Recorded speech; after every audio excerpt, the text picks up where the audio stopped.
Please welcome our next moderator, Jane Wales.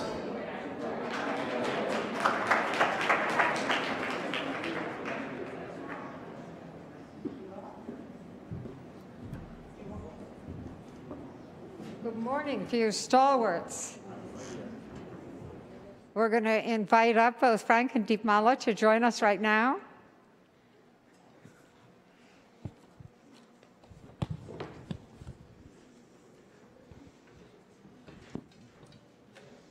Now, as many of you know, the World Bank IMF spring meetings were just, is that last week, Franck? It was 2 weeks ago. And there, so much of the focus of the conversation was on fragile states. So I wanted to start by asking the man at the World Bank, who is the expert in fragility, what fragility looks like. What are the indicators and what are the drivers of fragility? Good morning, and many thanks, Jen. I'm very happy to be here with Deepmala. I mean, for us, fragility, conflict, and violence is actually the #1 priority. And the reason is very clear. When you look at the link with poverty, it's quite obvious. Over the past 30 years, poverty has actually declined. When we were in about 30–35% in the 90s to about 10% today, except where? In fragile states, in countries that are impacted by fragility, conflict, and violence. And in fact, projections is even worse. We look at about between 43 and 60% of extreme poor being in countries impacted by fragility, conflict, and violence by 2030. So that's the situations. When you look also in terms of humanitarian needs, 80% of humanitarian needs are driven by conflict. And you look at the cost of humanitarian needs, in 2016 it was about $22 billion, which is an increase by 70%, 70, compared to 2012. So number of conflict is unfortunately on the rise after a global trend for 30 years where it was declining. Since 2010, the number of conflict, the number of deaths in conflict, the number of terrorist attacks, and also the number of refugees are all on the rise. So it's getting worse, it's not getting better, and obviously fragility, conflict, and violence is one of the major drivers impacting poverty, and that's why for us it's the #1 priority. And while much of the world's poor lives in fragile states, does the state have to be poor to be fragile? So that's actually a good point, Jane. I think out of the 2 billion people that are living in countries impacted by fragility, conflict, and violence, you have about 1.5 billion that are living in middle-income countries. In fact, since 2010, most of the conflicts happen in middle-income countries. And 13 out of the 16 countries that are fighting against Daesh, against ISIS, are middle-income countries. And that's why on the World Bank side, we are really looking at a differentiated approach, which also looks at supporting middle-income countries. Recently, for instance, we have launched a global concessional financing facility, which for the first time provide concessional financing for Jordan, Lebanon, impacted by the refugee crisis from Syria, because they are opening their border and providing a global public good. And I think it's very important to recognize that fragility is not linked with the level of income, and that you need to have a differentiated approach, recognizing different types of fragility, conflict, and violence. The whole point for us is really to focus on the drivers, on the root cause of fragility. What are the grievances that, if they are not being met, will actually lead the countries to have a level of violence which will escalate? And will this facility, I know it's been focused mostly right now on these frontline states of Syria, Lebanon, Jordan, will it be made a permanent reality and extend to other countries that may face, as we see the refugee or the migrant crisis grow? Will this be a permanent capacity at the World Bank that will be provided to mid-sized states that are vulnerable? Yeah, I think it's very important to recognize that the bank really take fragility, conflict, and violence as a top priority, which means that we're going to change really our approach in terms of we are remaining engaged before, during, and after crisis. Today, For instance, and I'm sure that we'll hear about Iraq, we are providing support to provide inclusive reconstruction in Iraq, and you have heard the outcome from the Kuwait conference. The whole point is to provide support to cities that are being liberated from Daesh, from ISIS, so that the state can have a presence and so that those citizens are not being tempted by another alternative state. So I think the whole point of also being in Yemen, where during the conflict we are actually providing more than $1.5 billion of support. Now, many people will say, hold on, that's during the conflict. This is about humanitarian issue. Absolutely not. The whole point is that if you are not present at the same time than humanitarian actor, by focusing on development challenge and by providing cash transfer and providing support for communities to be resilient, you are going to lose development gains. So we have really changed our approach. It's not a question of bypassing fragility. It's the opposite. It's make sure that we are here for the long run. The World Bank is not supporting for 1 or 2 years those countries. We are here for decades. So before crisis, making sure that we focus on prevention. I think we just released a new report, jointly with the UN, it was the first time, Pathway for Peace, that shows that prevention works, not only in terms of saving lives, of course, but also economically speaking. $1 invested in preventions allows to have a net savings of about $16 of reconstructions. And preventions needs to really target those drivers, those root causes of fragility. It's not a question of putting more money. It's a question of looking the area of exclusions, looking at those groups that have been excluded in society, that if their expectations are not being met, are going to create more violence, and they will get this level of grievances that I described. So, Deepmala, you've been country director for Iraq. Iraq is, as Franck says, it was a middle-income state at the point at which it was invaded in about 15 years ago. What does it look like now? What are the conditions in Iraq right now? And then we're going to move perhaps to Franck's point about inclusion. But first, what are the conditions? So 15 years, we are talking about since the invasion in 2003, and 40% of the population in Iraq today does not know the life before that war, because 40% are under 15 years. There's a lot of discussion around physical reconstruction of Iraq. That is important, but that's not enough. It is the social fabric which has been torn apart. The real work which is required along with rebuilding roads and buildings is about rebuilding trust among the communities. Every Iraqi must be able to believe that they have a future ahead of them, that they are and they will be safe in their homes today and tomorrow. And the war, which has been ongoing for 1.5 decades, is finally over. So people have a sense of relief that the military victory has been announced November last year. Hope for future, yes, but there is a lot of skepticism, and I do sense that in Iraq people have this feeling of fear of abandonment by the international community as well. And I spent some few years in South Sudan, and to your point, Iraq is was a middle-income country. In 15 years, such a country now has 2 million people who go to bed hungry. Talking of South Sudan, the country is the youngest country on the planet, still young, was poor. Now, half of that country, which is about 6 million, are food insecure. But think about that country. The Nile runs across the country. There is oil, there is soil, there are birds. You know, the homemade honey marmalade from South Sudan can be in a supermarket here at a really expensive cost. So the resources are there, and in both these countries, which are such a big contrast, what is the driver? Conflict. As Franck said, 80% of the conflicts are now driven by, 80% of the crises are driven by conflict now. Few decades ago, 80% of the conflicts were driven by natural disasters. But now it is what humans do to humans. This is precisely the time to talk about rebuilding trust. Effort has to go into social cohesion, conflict management.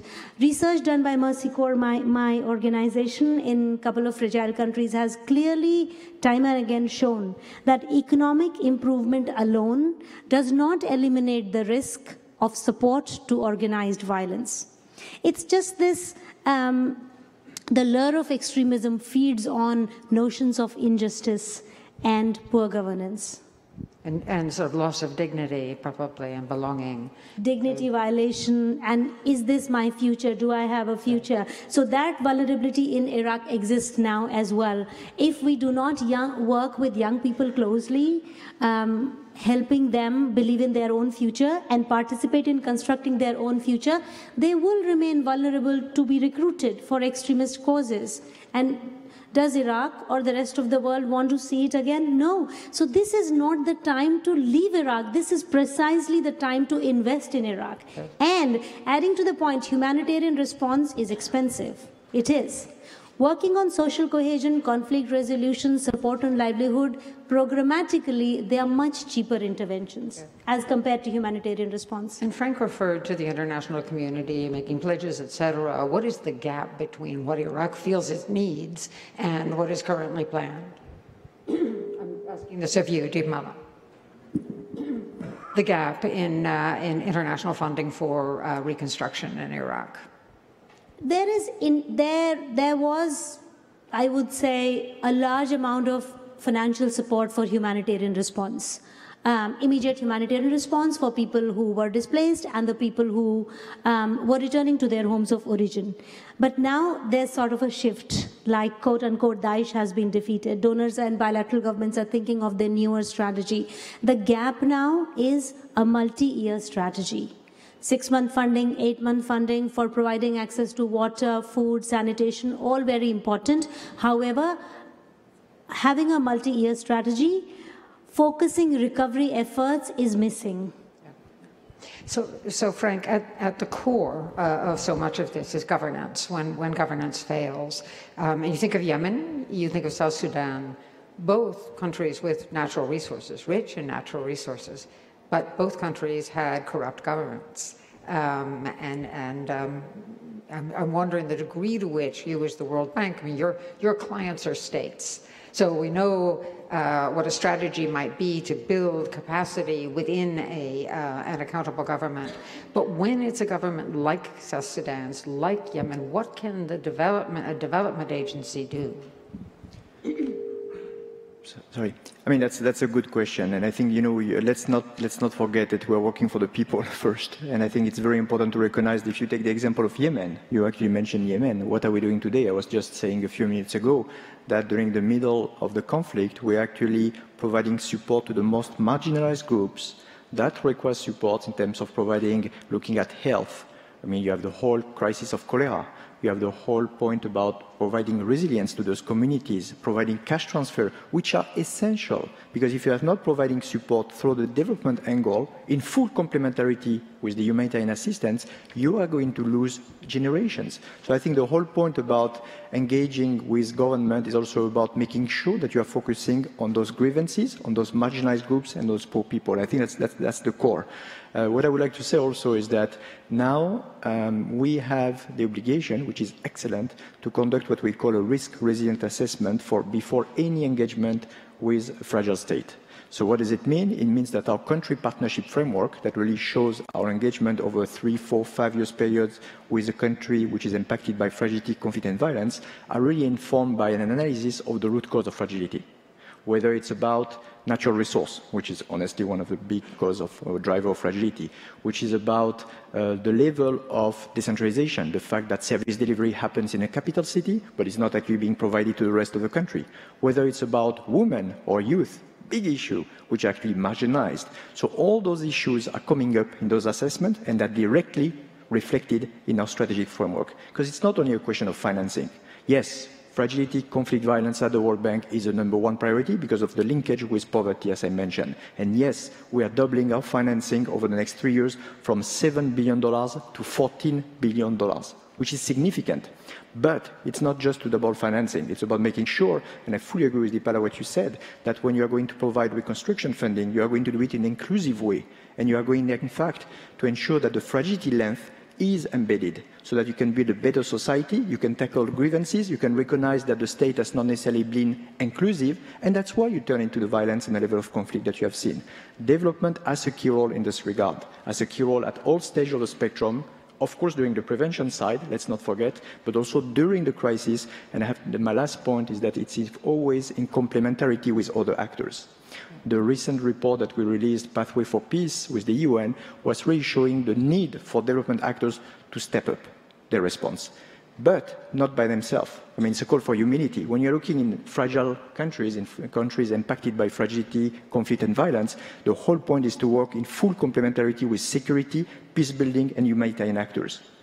So if I take the example of Mali, for instance, the whole point is to work with the UN actors and trying to see where there is the biggest development needs. Is it in the south, where poverty is the highest, or is it actually in the center, where actually there is a need to ensure that those young people find a job, receive support, and are not being tempted by another form of state. So you see this complementarity, which is very key in the strategy of the bank. It's not only about adding financing, it's also making sure that we have an inclusive approach with local actors, with private sectors, but also ensuring that we are working with humanitarian and security actors in a very close manner. I think for so long, I think of the function of humanitarian relief and the function of long-term economic development as being siloed. They're not really being a conversation between those actors, and sort of at the very least you'd want to know that in pursuing one of those roles you're not undercutting. So for example, in pursuit of humanitarian assistance, you want to follow a strategy that at least does not undercut long-term development and in fact advances it. Dimala, do you want to say a word about that? I mean, Jane, I'm so glad you mentioned this point about humanitarian and recovery. Like oftentimes we come across situations where we say, this is the time for humanitarian assistance. Okay, what you're talking about, that is very sensible, but that falls under recovery. So we'll do it after. Now imagine a family, or if you're brave enough, imagine yourself. You've lost everything. You're on the run. You had beautiful homes, comfortable, you are in a tent. Now, will you think like this? Okay, today only give me food. Education after 3 days, and we will talk about my next livelihood after 1 week. Which family thinks like that? Will you think like that? So this whole thing of humanitarian response sequenced with recovery, outdated. It has to be layered. And sometimes, as Franck was saying, it is so fragile. Situation changes so fluidly. Sometimes, as a director for an aid agency, and I've lived and worked in now Iraq, earlier South Sudan, I oftentimes want to tell a donor, give me a toggle switch so that we can switch between relief to recovery as the need on the ground dictates. So as I'm trying to think of situations, Franck, where sort of immediately after the Iraq War, that the world did turn its attention to Iraq, to its rebuilding. You're a deep expert in post-war reconstruction, but the political leadership there was not inclusive. I mean, just as you hope to be inclusive in the response, when you have a government that sort of retains power for one segment of society and does not expend it elsewhere, is there a role? I know there's a role for human rights organizations, a variety of nonprofits. How does the World Bank interact in a situation like that to try to encourage inclusion and therefore sustainability? No, that's essential, and it's very much linked to my first point. You remember when I was mentioning that any engagement of the bank in a fragile state is actually being informed by a diagnostic looking at the drivers of fragility. This is precisely to avoid pouring funding to strengthening an area which honestly will not actually address fragility. And I think that was one of my key points. That's a new approach. It means that when we're going to engage in the fragile countries, and as I said, we are doubling our financing globally from $7 to $14 billion, we are not going to just strengthen capacity of the states or just looking at specific sectors that are looking at economic growth, but we are looking really to see where can we have the biggest impact addressing those drivers of fragility, whether it's about, again, expectation of some groups, ethnic groups, marginal groups unmet. What do we do about it? Well, there's a way. Looking at the different type of sectors. Is it about agriculture? Is it about providing better education, better services in area where honestly have not been deserved by the states? So whole our strategy, our engagement is precisely informed by those assessments that allow us not to do business as usual, but looking at exactly what has not been done. If you take an example in CR, Central African Republic, government has, the state has probably presence on what, 20–30% of the territory. So where do we support the states? Precisely where it doesn't have the presence, to ensure that citizens that are in, and I was in Bambari, I was in Syria last month, are finally seeing this social contract. They're finally seeing education, they finally see health being provided by the state. Now, that's not necessarily doing business as usual. This is precisely recognizing that you have 14 armed groups, that you have a number of people that have not been receiving support in the past and are being tempted to other forms of state. And it's critical to see development actors at this stage to really ensure that we strengthen the capacity of the states to renew this social contract. Is it business as usual? Is it building bridges, roads? No. And that's exactly the point Dipala. It's not a question of funding and providing reconstruction support. It's also making sure that at the same way you understand what is the fragility length, how can we build better. The last point I wanted to mention is about this nonsense of silo, humanitarian and development. I mean, this is so much of the past, and I fully agree with Dipala. I mean, when we looked at the response of the bank in Jordan and Lebanon following the refugee crisis from Syria, we are working with 12 UN agencies. When you look at a child from Syria in Jordan and Lebanon, do you think that providing support in terms of health or education is humanitarian, is development? I don't know, but guess what? Nobody knows. And really, that's not that important. Kids, even if the war in Syria ends tomorrow, they are going to stay 5-10 years because there is no home today. So humanitarian assistance is a must, is very important. But guess what? Development is very important as well. Otherwise, you're going to have, again, a lost generation. And this really, there is a major shift. We are working right now, actually, to look at famine. Famine, by the way, and I think there will be a very interesting session just after about hunger. Famine happens 90% of the case in fragile states. Because it's not only a question of drought, it's not only a question of precipitation, but it's also a question of conflict, violence. How do we work? We work with WFP, we work with FAO, we work with UNICEF, because we do understand that the whole point about humanitarian support at the level of IPC 5, that's not enough. You need to have a response which is much earlier with all type of actors, development and humanitarian. So, you know, a big trend from us has been first to focus on the drivers of fragility and not just providing financing, and that's being done now consistently through all our engagement in fragile states, but also making sure that there is a call for humility, understanding what are the local actors, how can we leverage those INGO, NGO that have presence in the field in Bambari, like ICRC, and provide intelligence and information that we don't necessarily have.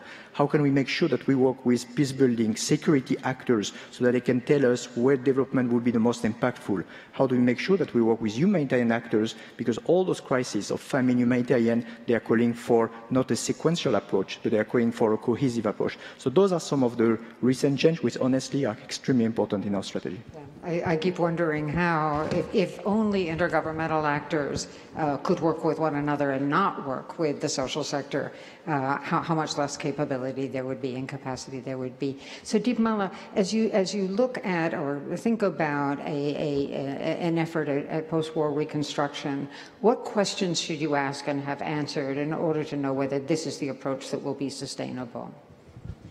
The answers lie working with the community. Strong engagement with the community, with young people, with women, with girls. They have solutions. They know. Like they have survived. For example, we go and we work with communities on agriculture and give them seeds and tools. They have grown for years and generations. So what we need is collect that traditional wisdom and then add some newer things to it. Engage young people, and a very, very important point, have patience. Let me tell you this very quickly. I know of this woman who was pregnant, 7 or 8 months pregnant. There was big problem in her area in Iraq. She ran to Iran. She delivered a baby under a UNHCR tent in Iran. And you know the name of the baby? She called him Masood. And then Masood came back to Kurdistan with his mom when he was 13 or 14. Then he came across this NGO called Mercy Corps. They had some youth group or something, and there were choices. So he chose computer. It was a basic 3-month class, but he thought, oh my God, this is the coolest thing. That's what I want to do all my life. So with that motivation, he mobilized some money, got a degree in computers. Then one day he saw a vacancy, a job vacancy with an NGO. He applied and he got the job. You know where Masood is now? He's my colleague. He's a project officer, and his job is to work with displaced young people. So aid works, but no cookie cutter solution. It will take time because these are human beings with lives, emotions, future. So as we've mentioned some trends that are deeply troubling, that a much larger proportion of the world's poor will be in fragile states, that we saw in 2016 more wars than in what the previous 30 years, or I've forgotten what the data are there. So here are these trends that deeply concern us and for which Mercy Corps, World Bank, and others are mobilizing. But Franck, starting with you, what are the positive trends that you're seeing that make you feel we're on the right path? There are a number of positive trends. I mean, first, some countries are really getting out of the fragility. If you look at a number of countries, look at Rwanda and others that are really focused on governance. You mentioned it, Jane, as one of the key issues, and that have really tried to create jobs. We have not talked too much about creation of jobs, but I think it's very important, especially given the audience of all philanthropists. And I think there is a huge opportunity actually to work with private sectors and with all of you in this area. If you look at some of the major crises we are having today, refugee crisis impacted about 25 million refugees worldwide. 70 million people are forced displaced. And guess what? When you're a refugee, it's not a question of getting food or blanket. It's a question of finding jobs. So the whole point, and we know in fragile states, 90% of jobs, they are not in SOE, they are not with government, they are with private sector. So I think, this crowd, this audience, especially has a huge role to play in terms of training, in terms of skills, in terms of opportunities in this area. Again, so that we don't have a lost generation, we don't have actually kids being tempted by other form of state. And I re-emphasize this point, which is critical. That's quite important to see also that your number of states have been able to be in a transition. We have been actually helping, whether it's Mali, whether it's now CAR, compared to the crisis that we had 4 or 5 years ago that led to the Conference of Brussels, to finally progressively engage with citizens, finally engage in some part of the countries where the state was not present, finally deliver services, educations. I think this is really, it takes time. Development is not a question of 24 hours. And I think we also need to manage expectation and realize that fight against poverty needs to be first focusing on fragility, conflict, and violence, but at the same time, we cannot expect a turnaround in 24 hours. But clearly, the trends in many countries are also quite positive. Unfortunately, for the past 6, 7 years, when you look at the number of terrorist attacks, number of violent conflicts, and also the number of deaths in these conflicts, this has been on the rise, but we should not this is not a reason to give up. It's the opposite. It's a reason actually for all the development actors to realize that it's not only a question of trying to come after the crisis, because there is no such things after the crisis. And there is a need for development actors to be even more present, but in a very different way, in a very inclusive way, before, during conflict, and associating local actors, NGO, INGO, because again, many solutions, including at the local levels, are coming also from a bottom-up approach. It's not a question of only strengthening the state to do the same thing. It's a question of looking how to provide opportunities for those groups, and that has been my key point today, that feel that they have not been included in a society. This is what development actors has to play, and I fully agree with Deepala on that point. And of course, we've got so much more knowledge that allows us to both predict and prevent in a way we may not have been able to do 20 years ago. Deepala. Another positive trend is the pace at which markets are bouncing back. And the trend is providing aid. Remember the days when we only provided items, now cash. So people can have choice, voice, dignity, and it feeds into the local economy, the pace at which markets bounce back. Young people, their aspirations, their dreams, their wish to connect to the world, it's much, much bigger. And I think it's a positive trend that now the money which we get, bilateral governments or different bodies, philanthropists, people are asking for more evidence. There are more questions around economies of scale, best use of money. All these are positive trends which also helps us and guides us to put money to very good use.